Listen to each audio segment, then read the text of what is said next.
Good evening and welcome to the Monday, January 27th meeting of the Orono Town Council. Roll call shows that Councilor Baker, Councilor Powers, Councilor Kenny, Councilor Demerit, Councilor Marks, Councilor Hardison, and Councilor Larway are all in attendance in person, which should make things go smoothly and faster. The start of our agenda, we always include both our council goals for the municipal year. We encourage people to look at those, and we'll refer back to those regularly as we have our discussions. And also our agenda review. We'll have committee reports under our agenda review. We list our items that have been referred to committee, and we'll be talking about committee items later in the agenda as well for updates from the chairs of those committees if they're pertinent information to share. This is also the point in the agenda where anyone on the council could ask to add an item to the agenda that's not currently listed, and that's a decision we would consider together and make unanimously. Are there any agenda items that anyone has any questions about or would like to add to today's agenda? Seeing none. Item 3 on our agenda is approval of the minutes for January 13th, 2025 and December 2nd, 2024. Can I have a motion to put that on the table? So moved. Seconded. Moved and seconded. Any discussions, corrections, questions? Okay, all those in favor of approving the minutes as presented? Yep, that's unanimous. And thank you to staff for the good work putting that together. Item number 4 is public comment. This is the first of 2 public comment sessions we have during the Orono Town Council meetings. We have opportunities for public comment on agenda items as they come up as well. So if anyone in the public, either in person or online, would like to speak to the Orono Town Council about an item that is not on our agenda, we'd welcome them to come on up. Come on up, sir, and please introduce yourself. Jeff Gordon, 22 Hamlin Street. Purpose I came to the meeting tonight was twofold. I wanted to ask some questions about the work plan for the year, but that's been postponed on the agenda. So I'll speak to the other reason I came. I came to offer an apology. The last council meeting, I made a plea for attention to be paid to public safety for pedestrians and cyclists in our Route 2 corridor through town. Came off a little more emotional than I intended. I've never found emotions to play a particularly productive role in public policy. So I apologize for that, the way that I came across in my comments. But I am very interested in the plan that the town might have for addressing public safety in the Route 2 corridor, particularly during high commuting hours. As I said last time I was here, I walk that frequently. I try to cross the street at different places, and it's just plain dangerous. And something has to happen about it. And I'm looking forward to seeing that addressed in the work plan for the year. Thank you. Thank you. We do intend to act on the work plan. There'll be an opportunity for you to comment on it when that comes up. Okay. Any other public comments in the audience this evening or online? I'm seeing a no from the back of the room, so we'll proceed. Item number 5 on our agenda is presentations and discussion items. We're going to talk about recycling, and we're going to hear from Megan. Okay. Oh, well, we're happy to see you, but we were hoping to see Megan, but that's sorry. Okay. Megan's out sick, and I'm not just happy to getting hear over that, it. So thanks for joining us. hopefully you've had a chance to look this over, what we've submitted. So basically, we've had some complaints and concerns on being able to recycle. In the short, Megan's taken a really hard look at it. We've given you some options here where you can get some 8-yard dumpsters, and it'll be cardboard only. One of the biggest problems we have, you put in a public area, they're going to put a bunch of junk in it, which ends up costing us money in the long run. We've got some options here. One of the options, we have a 30-yard dump that we bought ages ago that we presently have out at the landfill for the holiday season.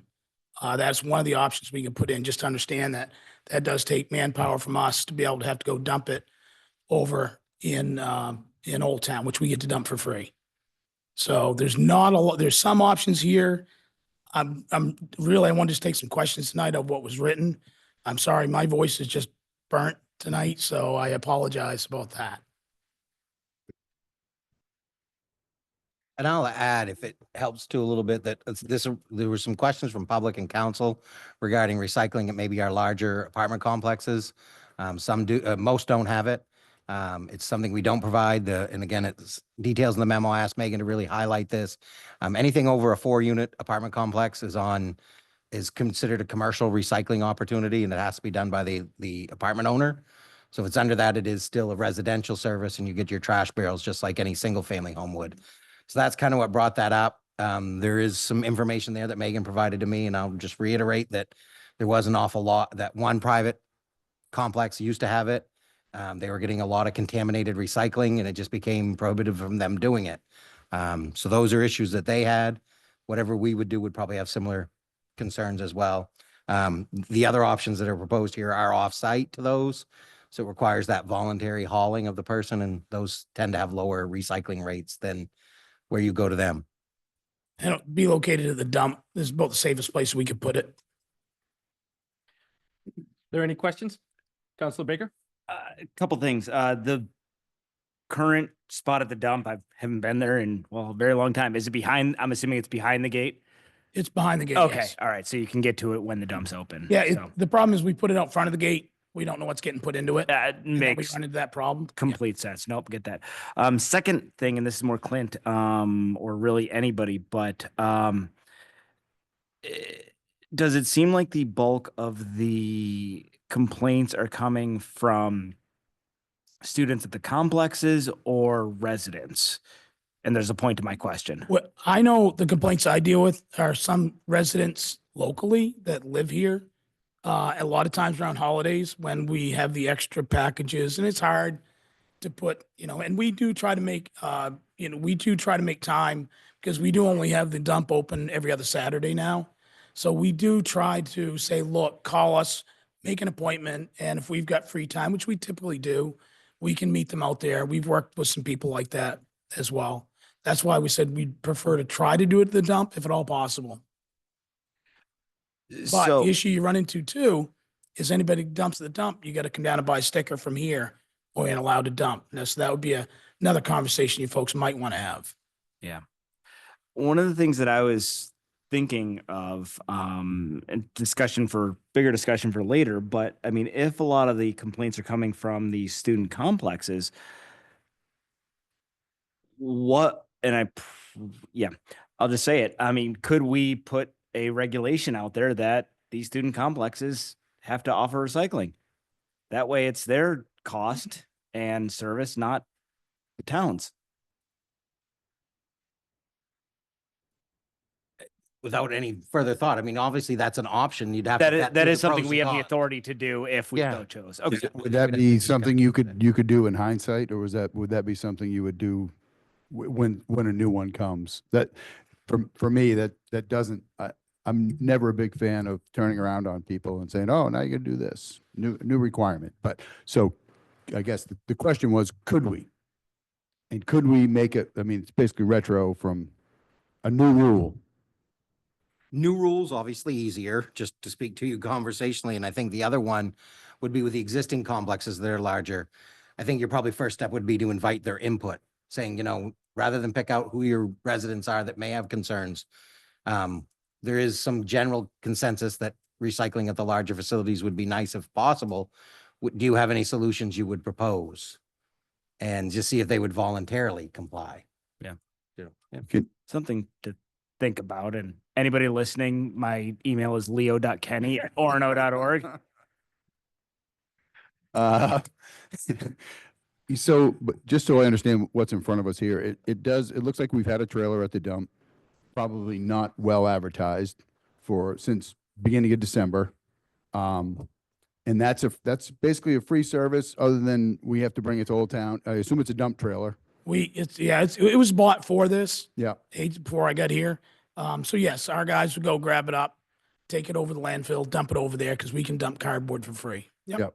I mean, to me, that seems like something that's really worth considering, because we've heard, I feel like I've heard a couple times, mostly from residents just wanting to do more recycling. I've not heard it from individual residents saying, where do I put my boxes? Which I'm sure we have I'm sure the town has, but just bigger picture, we should be doing this. It would be nice if we did.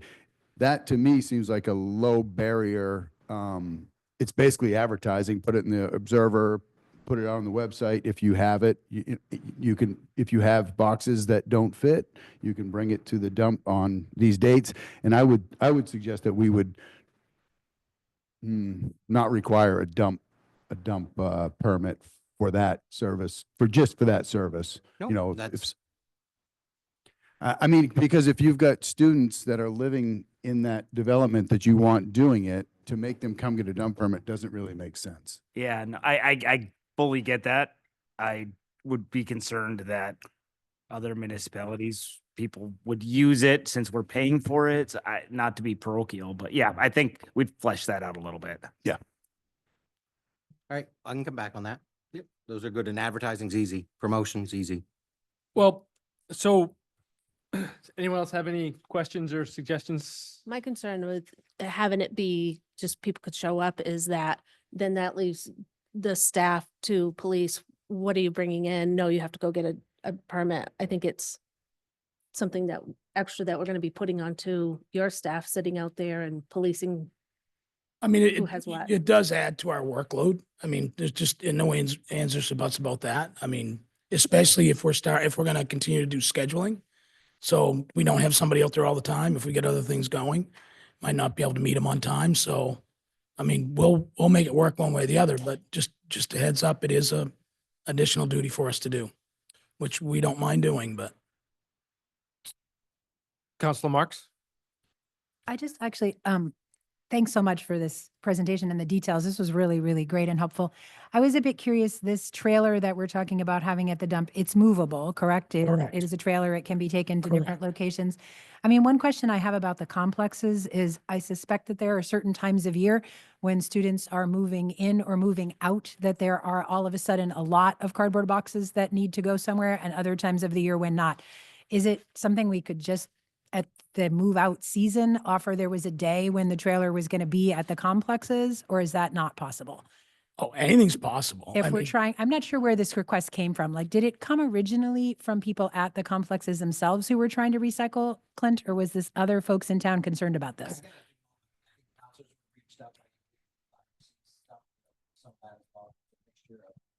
Individuals coming to staff. Can I would say one thing, if you, about the move in, move out, that is probably a great time. But the other big concern on that one is you're going to get mattresses, you're going to get dressers, you're going to get everything. Yeah, dumped in again, that not thing. only if it was staffed, right? I mean, it would Oh. have to be a staffed, like we're here on this day, on these hours, not all the time, Leo, because you're right. Oh, It would be okay. more of a mess than what Yeah. already happened.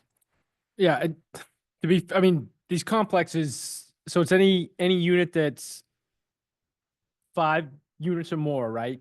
It has to have their own over Over 4. 4. So, so a landowner who has 4 units or less can have the rubbish bin that I have in my house and the recycling bin that I have in my house. So the question we'd have would be, from a question of equity, you know, Mitch probably knows off the top of his head, I'm not going to put him on the spot, but how many units are between 5 and 90 or whatever the reserve or the avenue are? There's a lot of those units, you know, in Webster, there's several of them I know. And so there's got to be a lot of units in that space. So what is that? I guess there's a question, but what do you do there for those properties? And is it our responsibility as a town to pay for the recycling at these, if we think recycling is a priority, how can we facilitate it? And is it all the taxpayers' responsibility to pay for it at those? I mean, those units pay taxes too, just like every homeowner in Orono does, and a lot more than every homeowner does. But those are the 2 options we're talking about. There's, I guess, essentially 3 options. If I could summarize, it's 1, pass the Jacob Law, which would require them to have their own service. Again, what was the email? No, so we could not to, it was just a discussion. It wasn't necessarily a proposal, but we could pass an ordinance change that required large commercial properties to have recycling in addition to whatever rubbish they need to have. we could do something at the landfill, or we could do something kind of a hybrid where the town would arrange for our containers and our staff to manage it. We'd end up paying the tipping fee, right? On top of, Do you want my intake, want my input on that? what's that? Yeah, Would you like my input on that? yeah, I would, yeah. If you're gonna do anything, set it central in town and run it that way. Yeah. Because the minute we have to go to the reserve or anywhere else, everybody's gonna go, why aren't you coming to my place? Yeah. So if you want to do it that way, it's doable. Again, it's going to be man hours to do that. We're gonna have to have somebody there manning it, make sure we don't get stuff thrown in that's not supposed to be thrown in. So it'd have to be set during a certain time at a certain place in town that they could come and bring their stuff and dump it. That would be probably the best option I think we have. That was, Yeah. that's why, I mean, I think doing it at the landfill makes the most sense. And, we may do this, and right now we've had it there for almost 2 months. It's 3/4 full. Maybe if we do this, we empty it once a month. I mean, it may not, we may not be buried in cardboard if we did something like this at the dump. Now, I do think I agreed, going to individuals would be very problematic. A central place, manning it would probably be, would be problematic as well in my mind, but so I think the landfill is a good option.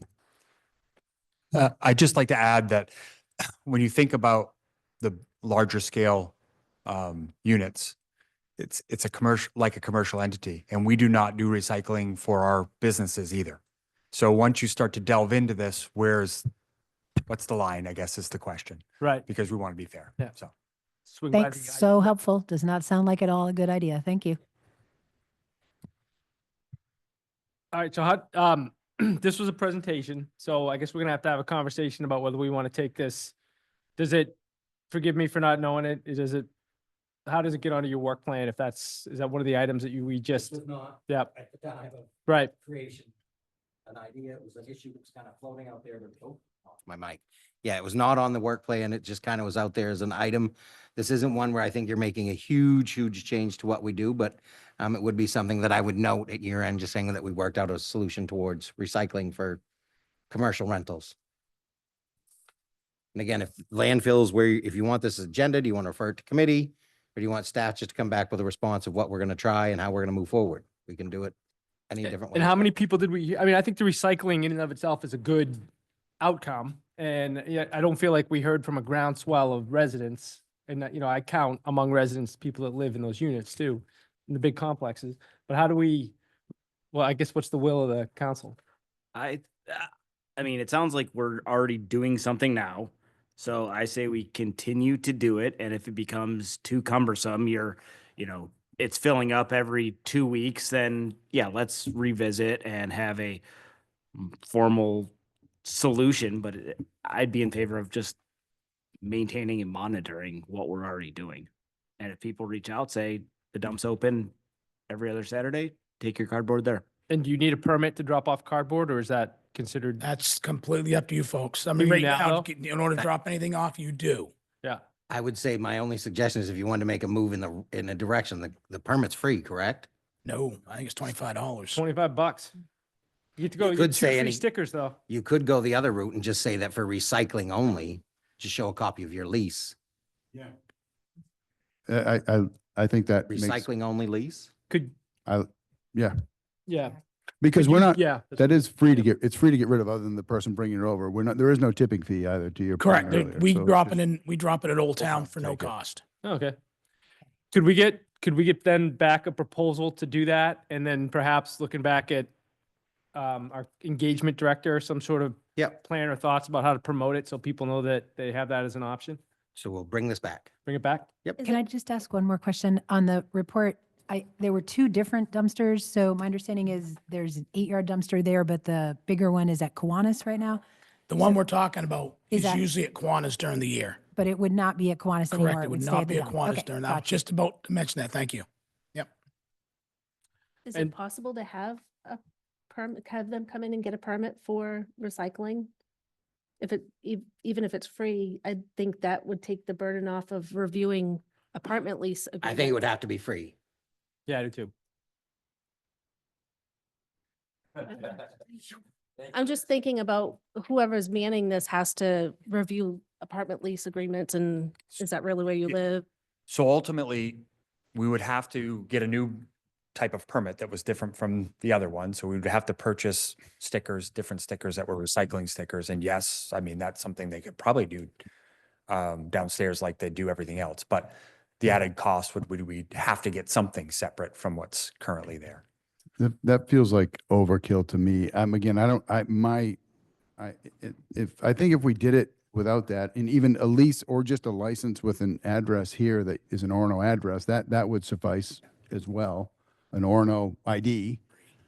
How about we come back with some staff solutions? Yeah, I You know, guess we've got some actually- ideas. We know the you know, and to be genuine, maybe it's not even, I mean, are you going to be upset if someone from Millnocket brings their cardboard to us? That was kind of where I was mean, going. so If maybe those this is a little bit. three people Let sneak staff in kind of and- work this through and we'll figure something out.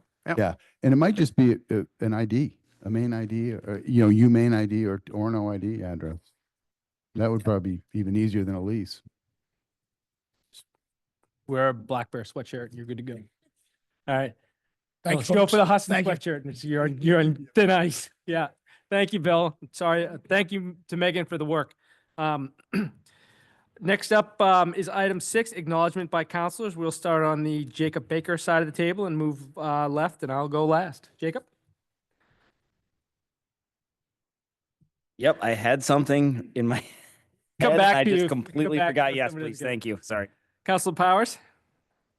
Yeah, I'd like to just say thank you to the Public Works guys who are always smiling as they're helping shovel and get the stuff, all of our sidewalks and everything cleared out. Those guys are just spectacular. Thanks. Counselor Kenny? I wanted to acknowledge the Public Works Department and the Rec Director for getting the Orono ice skating rink up and running. It's going, people. Come on out and skate. Counselor Marks? Leo stole mine. Same one. It's exciting that the rink is open and going. And I also know Megan mentioned that there are volunteers in our community who help with that too on maintaining that ice. So thank you to whoever those volunteers are. I don't know names.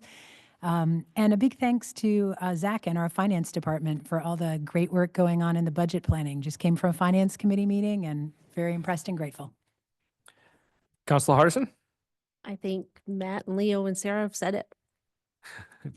Counselor Larway? Nothing additional. Thank you. Counselor Baker, did you get it? Yes, thank you. No, Jeff had sent an email out a week or so ago, and I think it's important, and I agree with him, to recognize good things in this town. So recently, the Orono IGA off of Stillwater received an award for being one of the best grocery stores or both best IGAs in the country. So I think that's important and exciting to mention. Thank you. I would say I wanted to thank the folks that came out for and thank staff for arranging it. We had a great conversation with the Versant people about their work that they're doing in Orono Old Town to upgrade our grid and plan for better resiliency and electrical needs. So that was helpful. We got a good update from them, from Versant Fault. We had some questions about recent outages and things like that that had been bothersome, and we got some good updates from that. And I think we'll probably have something we'll share to the community from that response from the town or from perhaps a member of the council. So thank you to them, and thank you for everyone who came out. Excuse me. Item 7 is our consent agenda. This is a block of items that we move and vote on as a single item with no discussion by council or members of the public. Any member of the council or any member of the public can ask that any order on our consent agenda be removed and added to new business to allow for further explanation or discussion. Are there any requests to bring anything off the consent agenda? Hearing none and seeing none, I'll take a motion on the consent agenda. So moved. Second. Consent agenda is moved and seconded. All those in favor? Okay, that is passed unanimously. And we're on to action items, moving along. Could I have a motion to put order 2525, order setting the date of February 10th at 5 PM for public hearings to consider amendments to the Town of Orono Code of Ordinance, Chapter 2 Administration, Chapter 28 Personnel, and the establishment of an Orono Personnel Policy Handbook. Could I have a motion? So moved. Second? Second. Moved and second. Clint, do you want to, any need to update us on this, or? Yeah, just, we did consolidate this through the process after it came back from the Ordinance Review Committee. There's been amendments to Chapter 2 as well, and that wasn't part of the original plan. So meeting with staff, conversations with the council chair and vice chair, I felt it best to reset the entire process for simultaneous. Kind of council indication was the same, so there's no lapse. So we're going to redo the public hearing on Chapter 28 and the handbook, as well as add Chapter 2 at the same time. These are later on in your agenda as well, but it's to put them all on that. Approvals would then be in March. Okay. Any questions about that? Council Marks? I guess I just want to ask, is this also time for us as a council to talk at all about these before they are going to public hearing, or is it not, Clint? Are you, is there any discussion on these items now? Thought we had. I mean, we're calling a public hearing, so that's sort of the agenda item. Do you want to talk about it in future agenda items and concerns? Well, it's just that, I mean, there is an amendment to one of these that I would like to consider, and I've been talking with Clint about it, and he and I have been talking about language for that. But I mean, I think it might be better if council talked about it before it went to the public hearing, in case we want that part to go to the public hearing. What's your take on that, I Clint? think you could do it at either. I mean, Okay. that's, the council's here. If you wanted to make a change before the public hearing, we would make some changes to the documents we've already posted, but they would be available in advance of the public hearing, which is February 10th. So, yeah, either way, I'm amenable to either option. I'm not, yeah, I'm not, I don't know if others, I thought we were just calling a hearing, so I'm not prepared to speak to the merits of any of that kind of stuff. I don't know if others feel differently, but if, Sarah, you want to, I'm not prepared to agree whether or not to amend something now or not, but I'm okay either way. I mean, I'm happy to just read out what I might be suggesting and what the issue is that I'm concerned about, and then we can go from there, or I will not. If we want to do it at a future meeting, I can ask for that at a future meeting. I mean, I think in the interest of time, my thought, read it out. If it's immaterial or Okay. we can move forward. If not, people don't want to, then we won't. But let's. all right, go ahead. okay. So first of all, just a huge thank you. I think Clint and all his staff and Lori have done an amazing job. It's been terrific process from start to finish, and I've really appreciated the interactions and feedback. So my suggested amendment is to section 28(2)B. We all have that in a link that Clint sent. Do you all want to? Yeah. Okay, so it's the one that's, No, Sec- you're not talking about items. we're in order 2525, Leo. And there are attachments there. Yep. And I'm looking at section 28(2)B. So that's the personnel, chapter 28. Do you Right on the second page. Sorry, Rob. Oh, it's right on the second page for anybody looking Okay. through those materials. Thank you. Sorry, I have to pull up a different screen. So section 2B currently reads, the Personnel Policy Handbook shall be posted on the town website, made available to any members of the public or staff upon request, and provided to all employees upon hire, which is fabulous. That was something I was hoping for, that we would make this handbook clearly available, because we're taking it out of ordinance. So very appreciative of that. My suggested addition would be that Clint has said to us that the goal here is to be sure that all our personnel policies are in one place and not scattered in other spots. So the suggested sentence I would like to add would say, all personnel policies, except for unique departmental safety policies, must be included in the Personnel Policy Handbook. And that language came in collaboration talking to Clint today. That I think otherwise we create a personnel policy handbook and we don't have a sentence anywhere saying that all the personnel policies have to be in the handbook. We are inevitably going to create the possibility for other policies all over the place. So I would like a sentence in that made the intention I understood from staff clear, that all the policies would go here. The second sentence that I would consider adding would say, links to the unique departmental policies not included in this personnel policy handbook will be posted on the webpage of each department, with any policies or section of policies needing to be kept confidential for legal or safety reasons excluded. So that, nothing that's a safety policy would be linked. But I really feel that all our personnel policies need to be visible to future town managers, to future counselors, to existing staff and community members. So I can send the language. We can talk about it another time, but I'll intend to bring it back up unless council talks about it now and says, no, we don't want this language or this idea. So this is my understanding, and I'm going to reiterate it real quick, and you guys can nod or shake your heads and stop me. So my understanding is that there's going to be certain personnel policies that have to be because they will violate either the rights of some individual. We can't say what those are, or they need to be for safety reasons for both the community and for the people who are executing their job. These cannot be written out so that people see them. Am I correct? No? No, I think more what's going on here is that we want a personnel policy handbook. And my concern here is that there are a lot of procedures that staff adopt for a variety of things. Some are very inconsequential. I have a procedure on onboarding a new hire. Some of that is in your personnel policy, but then there's the minutia of, who's going to be their mentor? How do you meet them? When do you greet them? Those sort of things. Then there's also, like you would find within, and I say in the safety areas, police, fire, public works, they're very unique. How we train and how we handle weapons is very different for the police department because they have guns.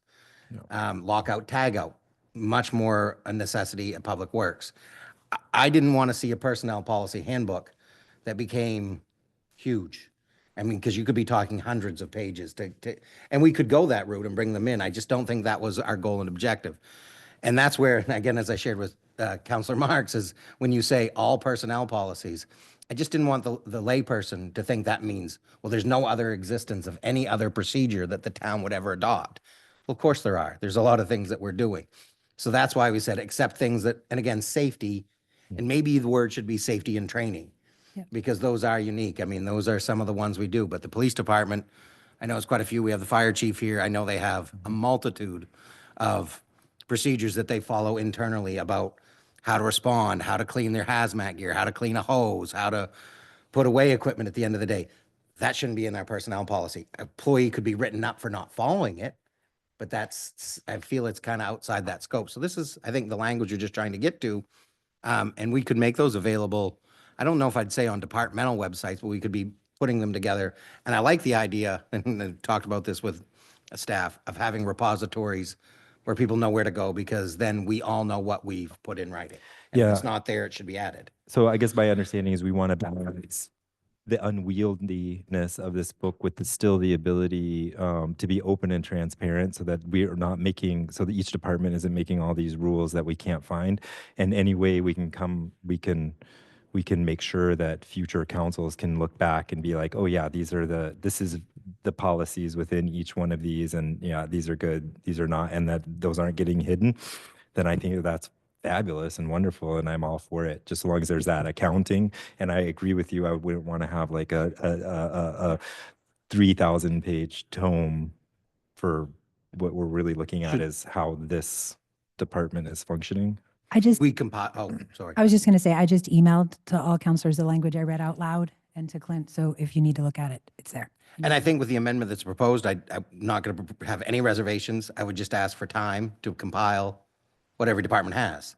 That's, this is a multi-step process of how we can become more transparent with our personnel policies and how we act with staff. We're not going to get there all in a day. In fact, we're never going to get there. But I think step one is this handbook and the amendment that's Councillor Marks is sharing. And I think step two is the department should be given some time to bring those others forward. And I'd like to meet with them and ask them how much time it's going to take, because I wouldn't dare to hazard. That sounds perfect. That sounds like a great Yeah, that was my next question, was how much time would that take for staff? Council's not slated to vote on this until March 10th, and it wouldn't go into effect, therefore, until April 10th. So my question was, is that enough time for staff to get this compiled, or would they need more? And if so, then we should take off the second sentence until we can take a vote on that in a time frame that would work for staff. But Or you could put it in With a and time I when could it come goes back into with an answer effect. from the staff on the time frame. And when that's publicly shared and transparent to the community as agreeable, we can maybe just move forward knowing that it may take more than 1 month. Perfect. Then I would suggest that we put these sentences in with Clint's agreement. So I just, the first one seems, I guess the first thing is, this doesn't say all personnel policy. It says the personal policy handbook. So I don't know that that means, it seems like that can be whatever we call the personal policy handbook. So if we don't put in the unique and for personal safety stuff in there, it's not in that handbook, so it's not posted. But I don't think there's any harm in that first sentence. The second one, I'm not sure about because you said it and I didn't quite understand what you were saying, but it sounded like you were saying the personal safety and legal ones you can get access through some other department. So that isn't what No. you were saying. No. Okay, that's what it It sounded like. says links to all unique departmental policies not included in the personnel policy handbook will be posted, maybe it's not the website, wherever Clint says, with any policies or sections of policies needing to be kept confidential for legal or safety reasons excluded. So they would be blacked out and excluded And a any good of it. example of that, maybe we have an emergency plan that says, you know, in the event of emergency, staff should do this.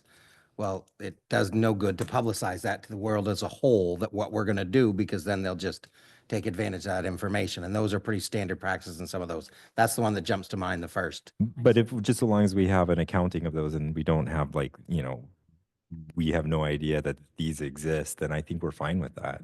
I think, does that make sense?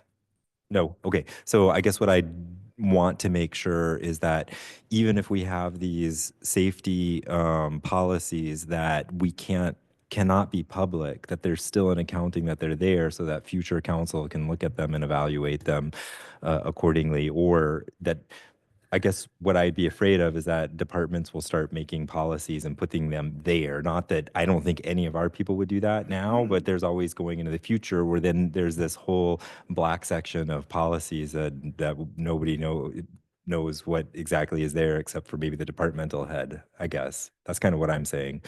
So Matt, would you be Mm-hmm. suggesting that just the title of the policy was visible and the Yeah. rest of the policy was black? Yep. Yeah. Yep. And That's exactly what I'm thinking. my assumption is that there are policies that probably police and fire have that don't, maybe I say don't fall under our purview, and maybe that's incorrect, but it just seems like there are security things that the way they train and stuff that really doesn't hit council or wouldn't hit council, but maybe I'm off on that. Yes, I mean, yes and no. I mean, obviously, there's things we do by policy to ensure we have good workers' comp ratings, that we meet our insurability requirements. So to say you have zero purview, I wouldn't say it's zero, but I would highly urge not doing things that they don't recommend. You know, for example, lockout, tagout.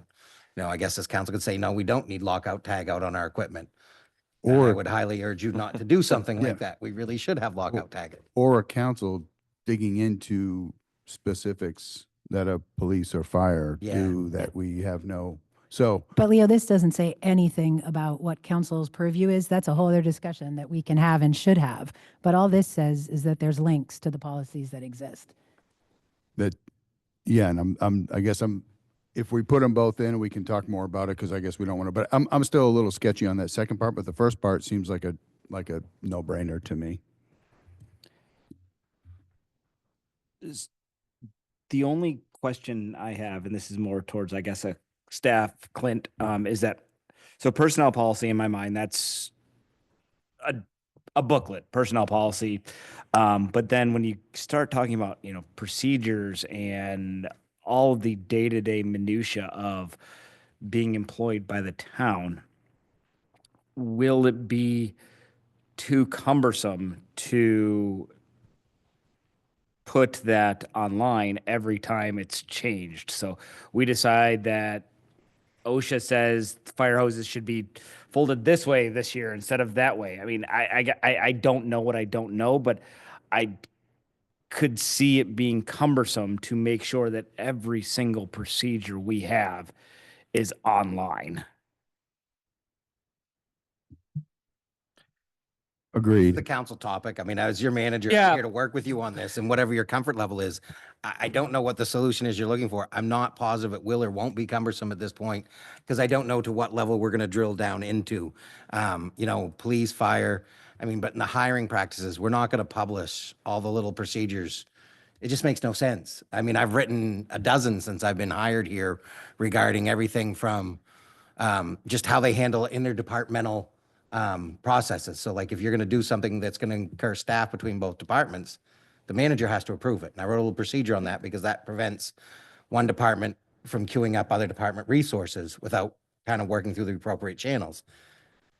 Okay. That's good business. It's not something I don't think that's something we need to put on the website per se. So maybe I mean, Counselor Marks, this is your idea. I'm supportive of this. Maybe we just hang off and staff could do a little bit of legwork on that one piece and come back for the next meeting and give you a little bit better perspective. That makes perfect sense to me. I think you and I were in clear agreement on the first sentence, and we'd only started work on the second sentence in the hours leading up, to the meeting. So I would say that's something to go back and look at further. Correct me if I'm wrong, but I think isn't the kind of general frame of reference is these are like human resource policies, HR policies. That's what we're talking about. And that's not a lockout, tag out. That's not how does police or fire handle this stuff. So I feel like we're delving into an area that we ought not. And so keeping in HR policies, that's the Right. manual, in my mind, Yeah, that we were talking about. I took a note on that, Leo, because I think you're right that if it should say unique departmental personnel policies for sure. Anyway, keep going. All right, so I feel like it feels like in what Sarah shared with us all 9 minutes ago, which the personnel policy handbook shall be no, I mean I got emails earlier but it is Working on it. seems like there's agreement that are we in agreement that we can make I don't even know, Clint, procedurally what the right way we have an agenda where we posted three items for the public to see. Is this the time? I feel like the time to amend those are when we actually work them after the public hearing, as opposed to doing it now. But I'm open to. See pros and cons to both ways. Yeah, I mean, I do too. Yeah. I would I'd prefer that we call the public hearing on what's on the agenda today, and then we work this amendment in as part of the, once it's on the table to be amended, because, we did not, we got to give the public a chance to be heard at the public hearing and have, work through our process. And then the process is that the council comes back to it and works its amendments based on what I heard at the public hearing, more information, and any questions that staff come back to. So rather than work the language specifically today, I prefer that we call the public hearing, put a pin in the piece that we agree on that Sarah's offered, and give us all more time to think about kind of the broadening of the policy that's in that second section. Anybody, is that okay with folks? Dan, I wonder, I'm pretty much okay with that. I was wondering, in setting this out, notifying the public about the public hearing, including potential amendments as part of the materials for people to I think that'd be fabulous. for it. Yeah. Yeah, so this could be just a separate attachment. Okay. Yeah, I just want to say that's why I brought it up now, because my hope is that people might have opinions about this amendment, and it's great if they know ahead of time before the public hearing. Thank you. Okay. Let's do it that way then. So we can attach Sarah's amendment to when we call the public hearing, we can have that as another attachment. Yep. Now, I did not, action items are supposed to give folks in the public, and I saw a hand kind of go up or not go up from Mr. Gordon over there on that side of the, you have anything for us, Jeff? I was Jeff just Gordon, gonna offer a Orono resident. friendly, Jeff Gordon, 21 Hamlet, offer a friendly suggestion that you look at the ordinance, what is contained in the ordinance, because this whole exercise is to replace the ordinance with a public policy. And Leo's point is right on. You don't need to talk about how an EMS person is going to open the door to the ambulance, but you do need to talk about how EMS personnel are going to interact with the town as an employer and them as an employee. And that's what the ordinance deals with. So let that be your guide as to what goes in this handbook. Thank you. Okay, so we have a motion on the table to call to set the date of the public hearing, February 10th at 5 p.m. on these matters. If there's no more discussion, I'd ask for all those in favor. Okay, it's unanimous. Okay, Order 2526 and order removing order 2518 from the table. Could I have a motion on that? Motion. Second? Second. This is procedural, but if anybody has any comment before this is pulling back the order approving the town manager's department work plan. So that's all we're doing with this one. But, so no discussion, including the public. Okay, all those in favor? That's unanimous. And now can I get a motion for order 2518? We removed It was from the table, but we have to actually approve it now, right? It's on the table. Oh, remove for the tip. Gotcha. Yep. So moved. So I guess someone could make a motion Yeah. to, indefinitely postpone or, Oh, yeah. yeah, I was with Rob, but okay, I get you now. Yep. Yes. Second. all right. All right, moved and seconded. Did somebody actually move it? They did, right? I moved it. I Okay. moved it. Thanks. All right, is there any further discussion? Thank you for the more time to take a look at this. Is there any more discussion about this item? Okay. Member of the public? When I say discussion, I guess I'm starting to ask kind of all inclusive of all of Orono, but yeah. I appreciate your Yeah. suspending the rules and letting me say something, but I'm particularly interested in regards to my prior comments at prior meetings about public safety, pedestrian and cyclist in our corridor. I'd like to know, I'd feel a lot more comfortable if I knew that there was a definite plan for the town to address this issue. There's a number of things that could be done. Adopting a set of metrics to measure any progress that we might make. I don't know what those metrics might be, but we can put our heads together and come up with something. I'd like to know what's happening with the data that we collect on our speed monitors out on the roadway. I know I walk past the one out here quite often and cars pop over that hill at 45 miles an hour and somebody's going to get killed. And every time I pull out to make a right turn there, I always say, is somebody going to plow into me?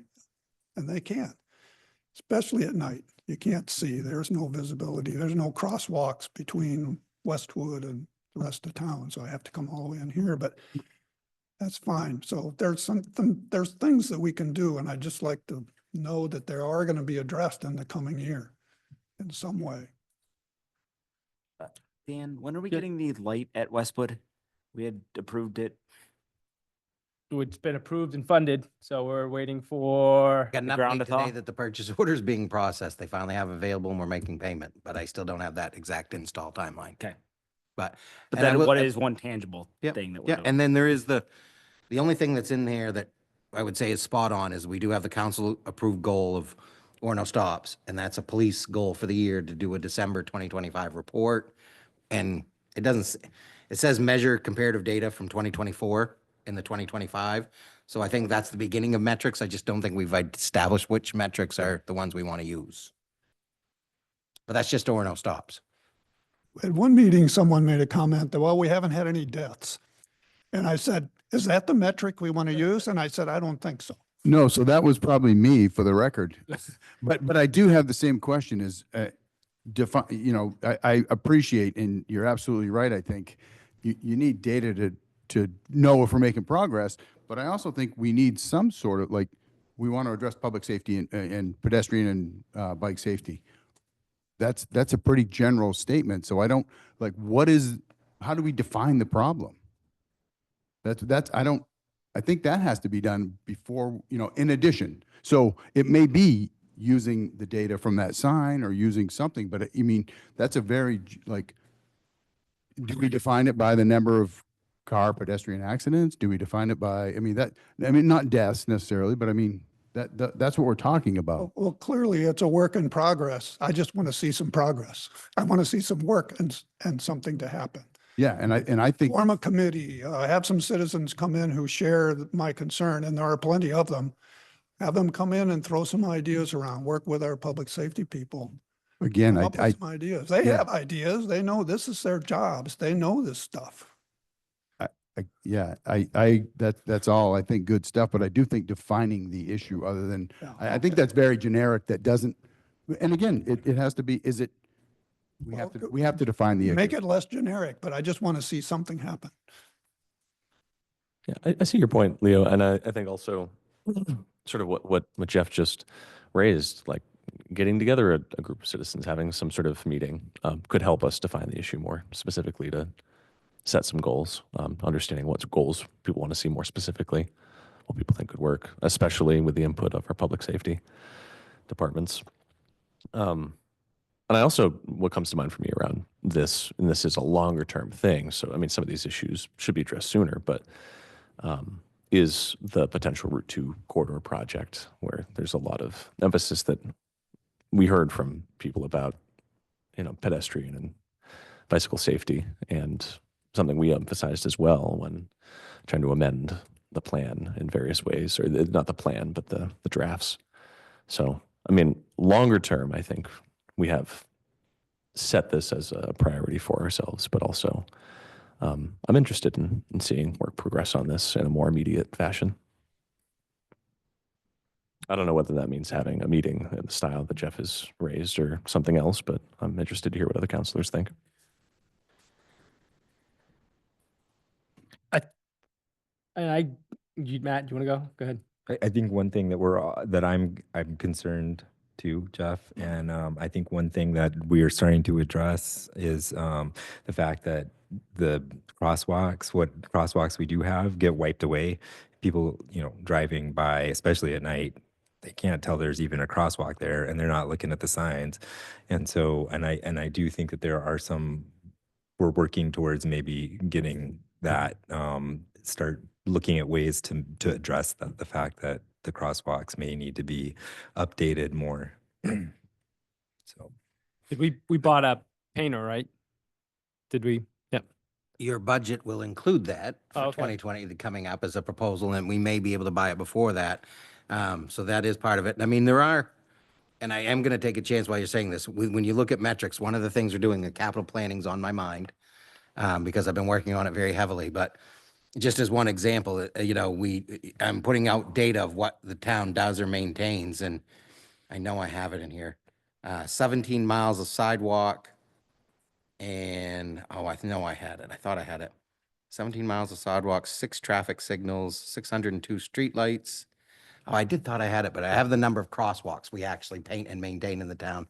I don't think I got it to the data sheet yet, but we were researching it. So those are metrics as well. I mean, if you're adding more crosswalks, if you're adding more RFBs, I think if you give the staff a chance with the Orono Stops goal in the work plan, I think we're on it. I think we're beginning to build that infrastructure as a staff of how we report back. I like the ideas of public meetings, and shoot, I'm always game for a committee, and since the police chief's not here, I think we could assign it to him.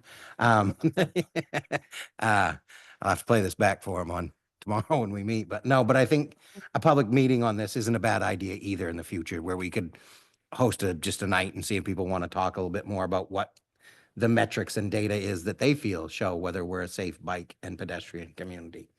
Do we I'd love wanna to hear it. Set that up for like the community development committee? Okay. I think I like that idea, and I mean, I like that, we had, during the comprehensive planning discussions, we had conversations about public safety, pedestrian safety, and, the number of traffic lights that are, the street lights that are, just people have, everyone observes it differently based on how they experience Orono. We know if you live where Jeff lives, you're making a right turn to come into town, and people are coming down over that hill. I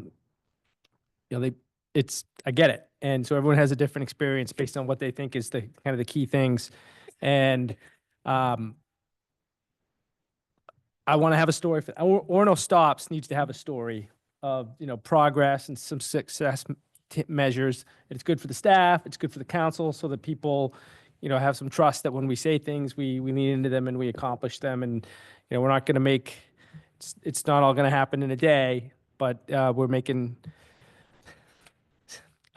progress, and we're going to be able to say it. I'm looking at our letter we got back from a letter we got back in the mail today. I'll talk about it later in my council update. But these things take time.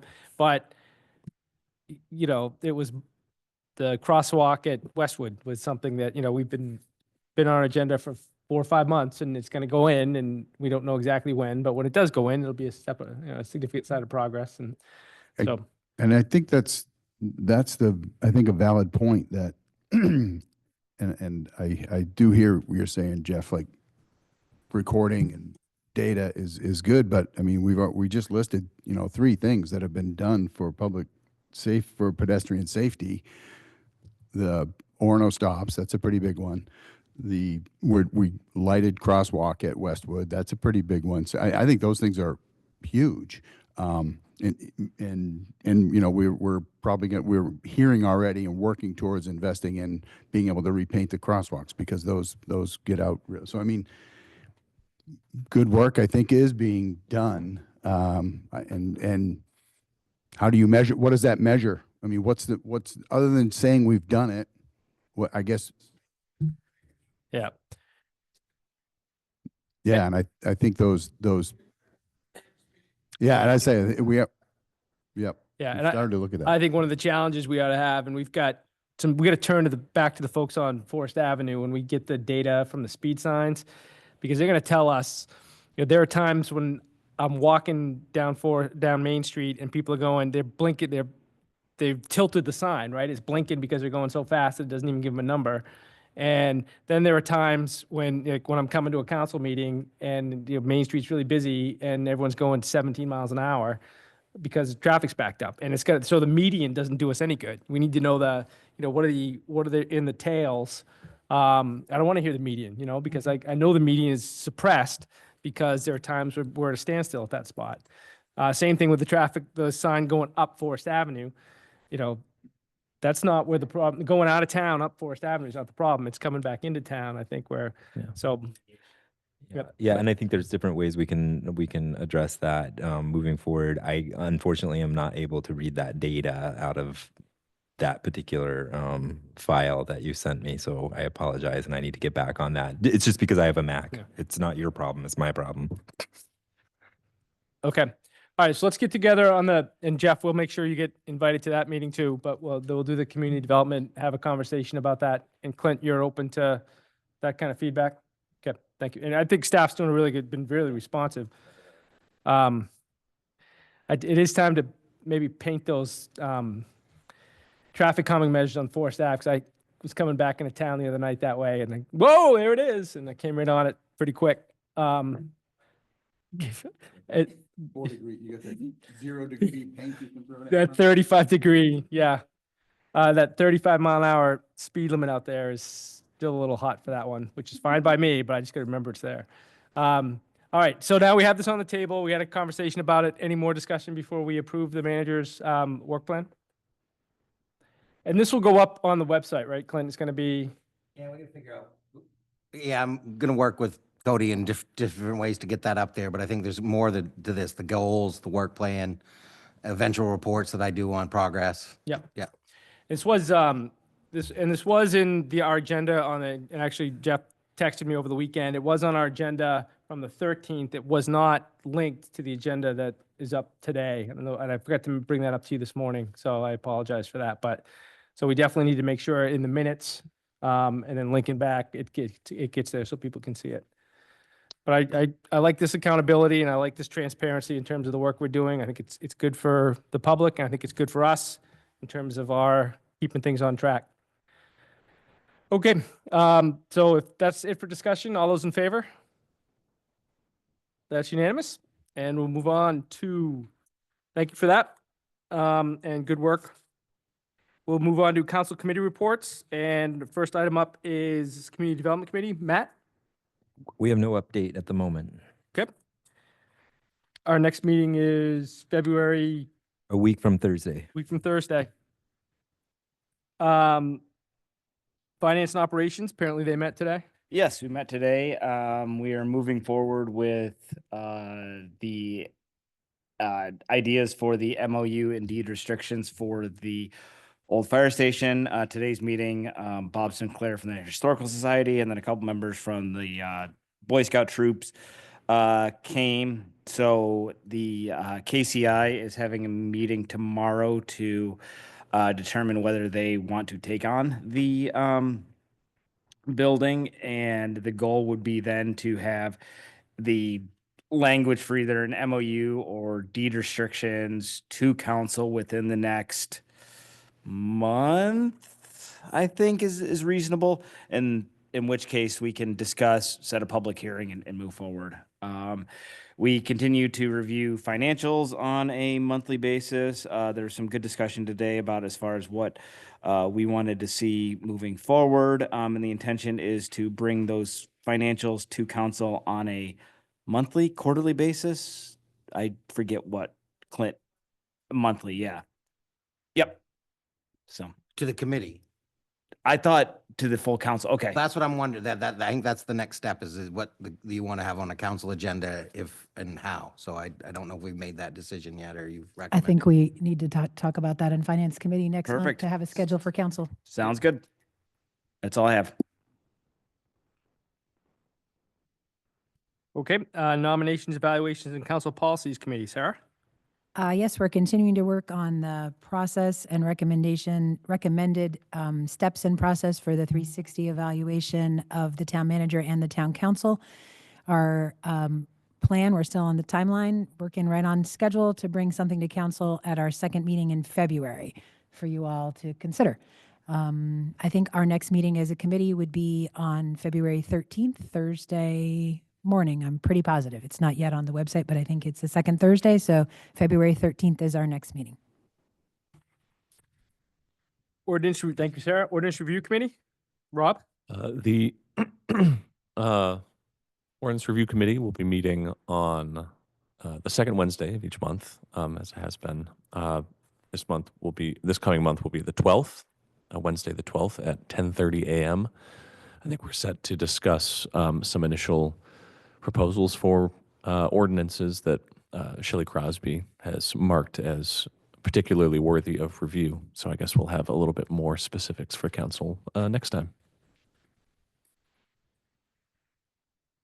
Okay. And council chair update.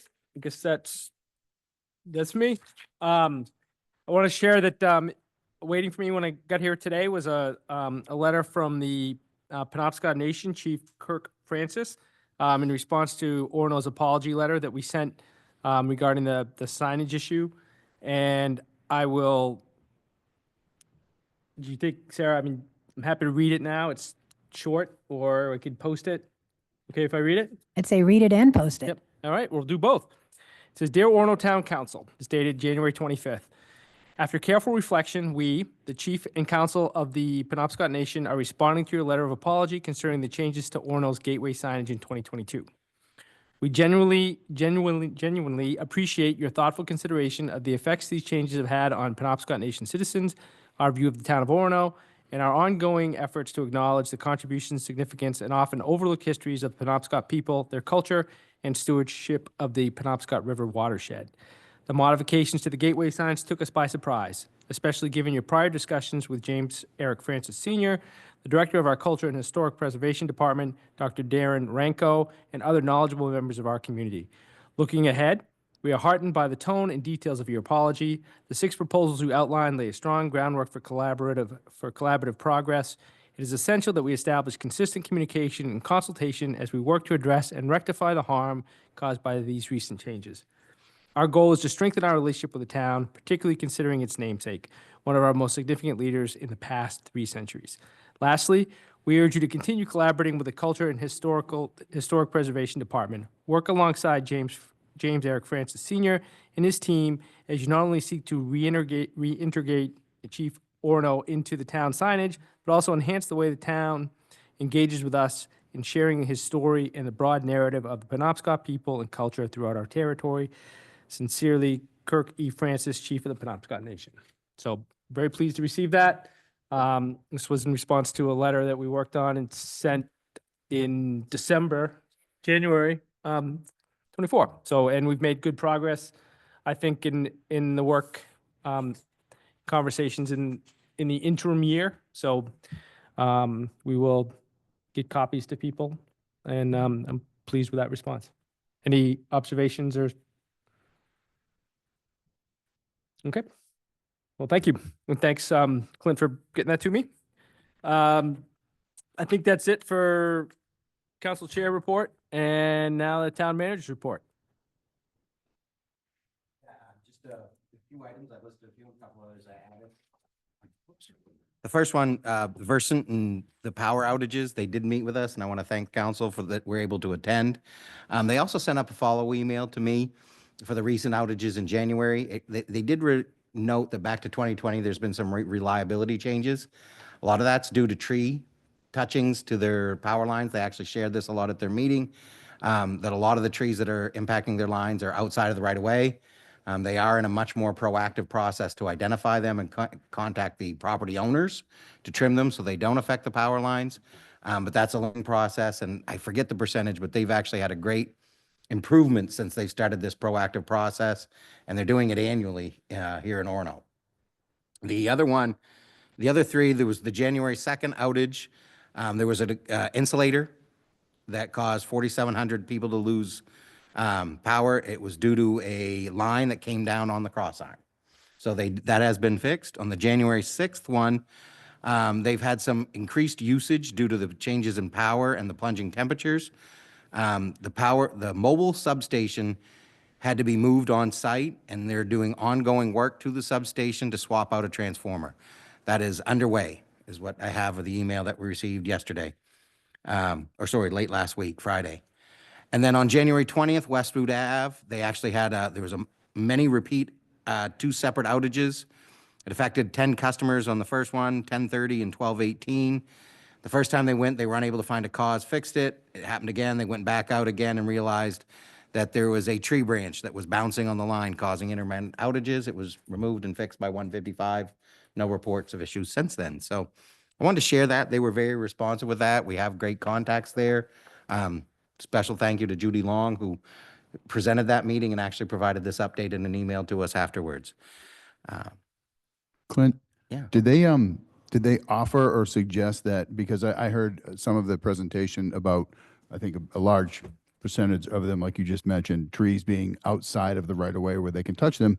Did they hint to or suggest that residents could reach out to us or to them if they if they think they have a potential problem, and that would help, that would assist them, I wonder? It seemed like they would be open to something like that just from listening to them, but just a thought to. I think they would be, but that didn't come up in the conversation. But that is something that I think if we had a report it kind of function within our website, that staff could just relay it. We have the contact information, whose emails, we could send it to them. And if it's coming from the landowner themselves, it might actually facilitate that, yeah. This tree is on my property. I know it's affecting your line. Come trim it. Feel free. Yeah. Actually, just personally, I know this. Versant has a link on their website that I have used to report trees on my property. They come out and they trim them. So they've already got something on there. And we can promote that through us ourselves. Yeah. Okay. Some of the others. So I wanted to give an update, kind of just briefly. There was some comment on the Orono Neighbors to Neighbors about EMS response. Unfortunately, there was a death in a community north of us, a little over an hour outside of our response area, and there was a question about whether we would we have responded? Probably not. That's outside of our response area. There's relationships we have. We would not have been able to respond in the time to do anything that. And again, with mutual aid, it's more regional and closer knit areas. We have agreements with our surrounding partners. But again, this is probably a statewide concern, one that Orono can't fix on our own. But we would respond to any neighboring communities that we could have an impact on an EMS service, and vice versa. But then again, that's part about our staffing levels, service levels that we maintain. I think it was a very unfortunate situation, but I wouldn't want to share a different picture than what it was. It was well over an hour outside of our area. We would not have, and we weren't called. And if we were, I just doubt we would have responded. I had a chance to speak with the chief. I don't know how that would even get to us through the 911 system, if they would go as far as calling a department that far away. And again, that's probably more of a 911 issue that could be addressed at the county level for dispatch services. But didn't want to, again, that was put out there on the site, was asked for an update. I figured the best way was to share it with you as a council as a whole. Other than that, I can do more. If any counselors want to contact me, I could do more research. We have a potluck coming up on Sunday. And thank you to the council for allowing this to be the first kind of a citizen engagement on budget. I'm coming prepared. I've done some exercises with staff. I'm going to be doing a little bit more on this. I'm expecting about 25 minutes or a half hour of time with the members that come. We had some prompts that we did here at the staff level. I might even share a few of the responses here, but they were more along the lines of focusing conversation away from like staffing, but more on services. And what would you do if you know, a benefactor walked in and said, there's one thing you can do, what would you do? What would you add? And then there were some questions along the lines of, if you had to make some severe reductions, where would you like to start? And I think those are good prompts we might be able to have with the community. And then obviously just an open-ended conversation. What would you like to see out of a budget process?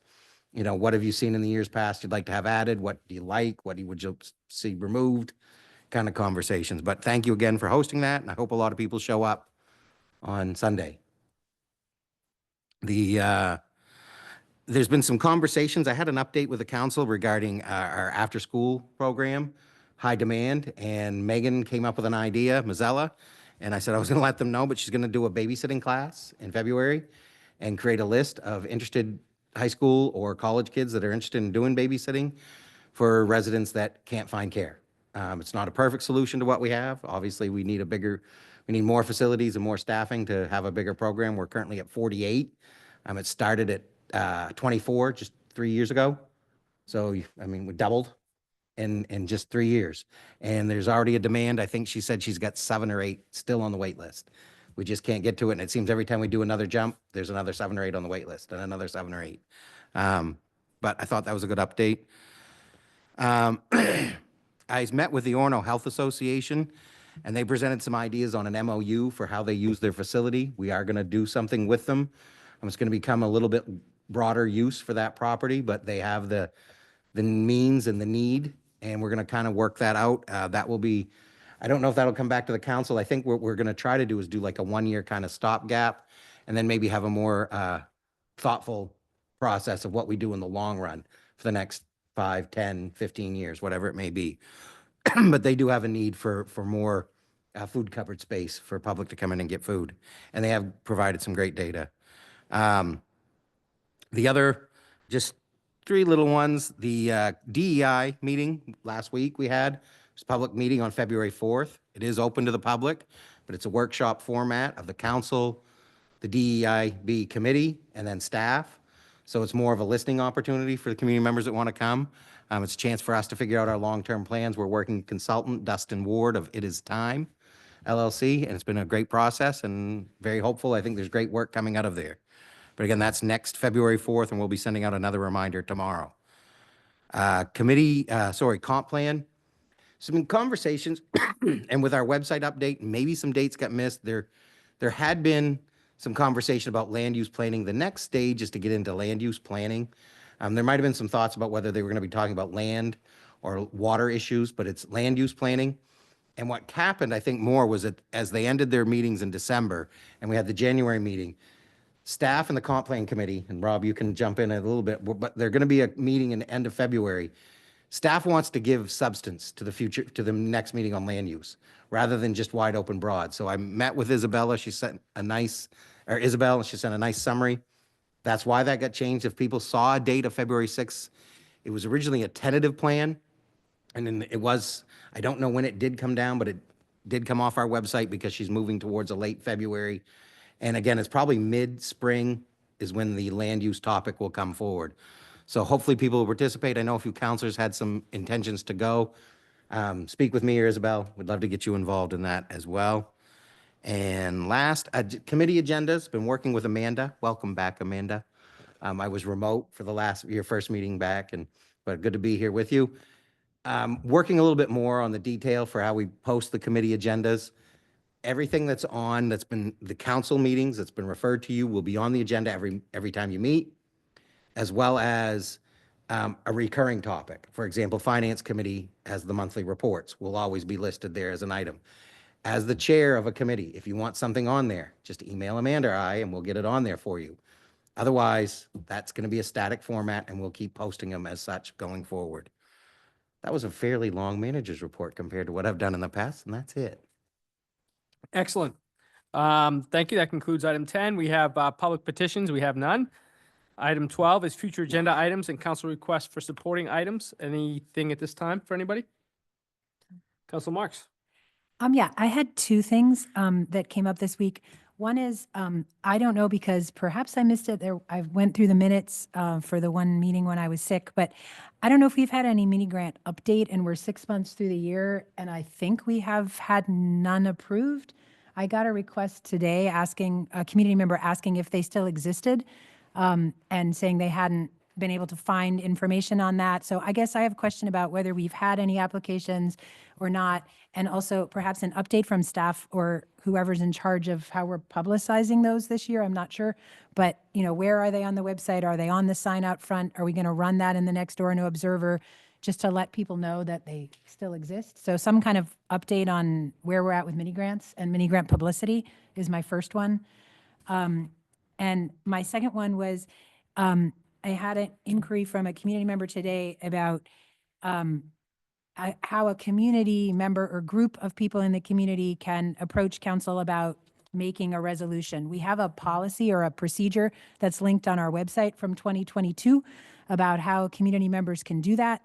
And in sending that off to the community member who inquired, I realized that it might be wise for us to look at if that needs to be changed at all in its final steps now that we're no longer a community development committee of all counselors.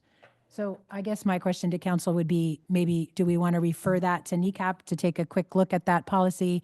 And if anything at the end needs to be altered under our new structure. So that is my question to council. So that's a future item I'd like council to discuss. Okay, I think we can put both those on the next agenda we'll get, Amanda's got those for the list and we'll talk about that in our council leadership meeting with Clint next week. Anybody else have any, those are both good items. Thank you. Anybody else have any future agenda items, request for information? Okay. Last time for public comment, anything that wasn't on the agenda tonight that anybody would like to comment on? Anybody online? Nope. Anybody online with their hand raised? I'm sure there are lots of people online, but hello to you all. And last, we'll go to executive session. We do not have anything, we're not going to vote on anything coming out of executive session, so we'll just adjourn with no action following executive session. I would take a motion to move into executive session. Motion. Can I read it first, brother? No. His name is Jacob. Pursuant to 1 MRSA, section 405, 6C regarding economic development. Jacob. Okay. So moved. Second. Moved and seconded. All those in favor? Needs to be 3/5. So moved. We're in executive session. Thank you.